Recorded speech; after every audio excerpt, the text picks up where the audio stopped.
Hey there, welcome to LSAT Demon Daily. I'm Ben Olson. That's Nathan Fox. We're the founders of LSATdemon.com and our weekly podcast, Thinking LSAT.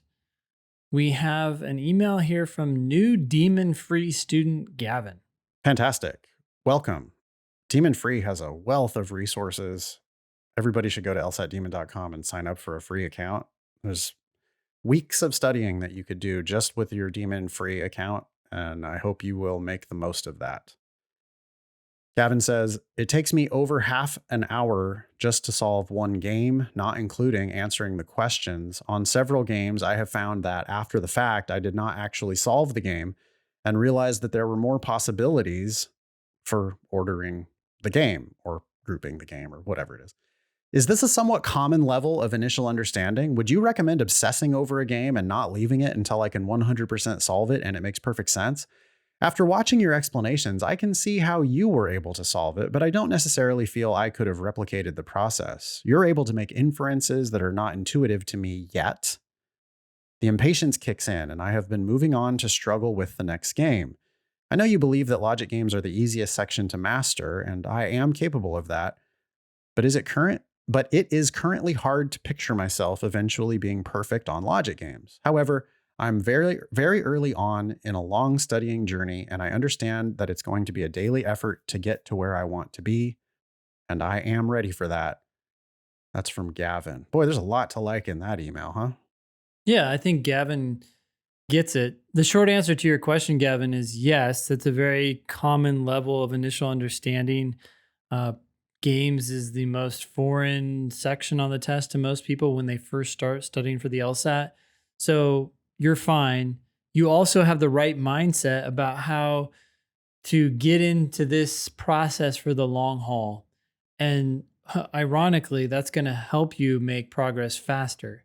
If you can just get into this and do a game daily to satisfy your impatience, I would encourage you to also do logical reasoning and reading comp questions in drilling. Like you can do a game a day and then just say, okay, that's all I was able to do for games, and I'm going to do some LR and make progress faster there possibly so that you feel good about the progress you're making. Yeah, totally. I want to commend you for, deciding that you're going to just do what it takes, like have this be a long process. The easiest way to master games, I think, is to just do a bunch of them. I mean, do them one at a time. Do your best on it. Get stuck. Watch a little bit of a video. Hit pause. Work on it on your own. Get stuck again. Hit unpause. Watch a little more. Get unstuck. Hit pause. Work on it more. Just keep going back and forth. And also, you should consider other approaches. We have tons of videos just, about the games. We have more and more and more videos that keep getting added. Yeah. That explain each game. And frequently you're going to see like 4, 5, 6 different approaches to the same game. And the message there is that there's not one solution. There's so many solutions. These games are built to be solved. And it's not like you've got to find the one magic inference. You've just got to do something. You just got to get to work unlocking it. And Ben might have unlocked it one way, and I might have unlocked it another way. And our other teachers might have unlocked it yet another way, or me on a different day. I very likely unlocked it in a different way. Yeah. And once you learn that, the critical skill of like, oh, wow, this is just improvisational. I have to read it. I have to understand it. I have to react to it. That's what you have to do on every part of the test. Read it and react to it. On games, the reaction is, oh, I noticed that Q was mentioned in more than one rule. Q seems like a sticky player in this game. Maybe I could unlock this game by attacking based on Q.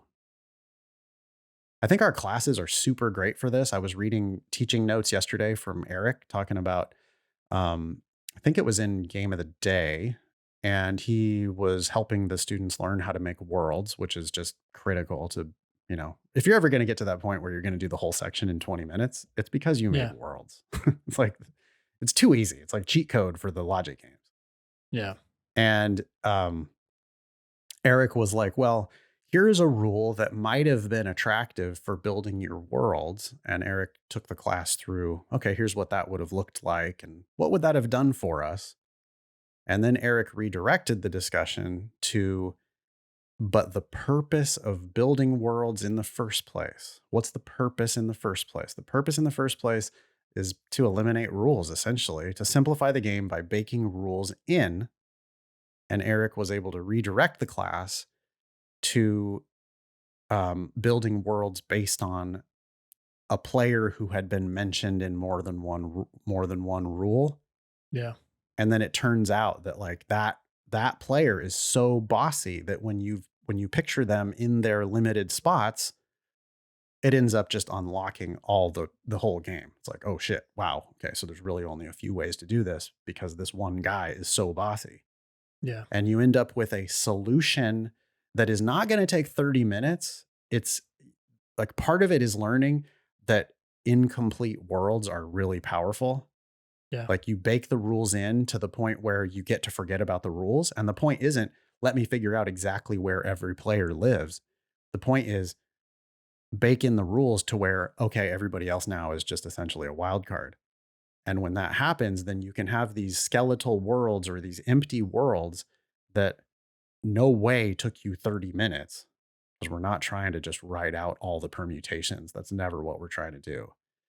We're trying to visualize the solutions to the game in a limited set of worlds. Like, well, we got to either be in this world or that world or this other world.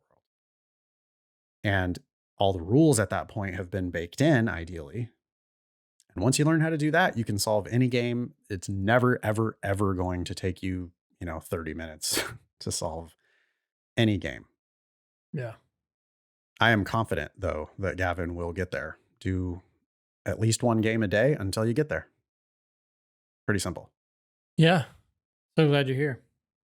Email daily at lsatdemon.com if you'd like to ask us a question or share some LSAT or law school admissions news. Thanks for listening.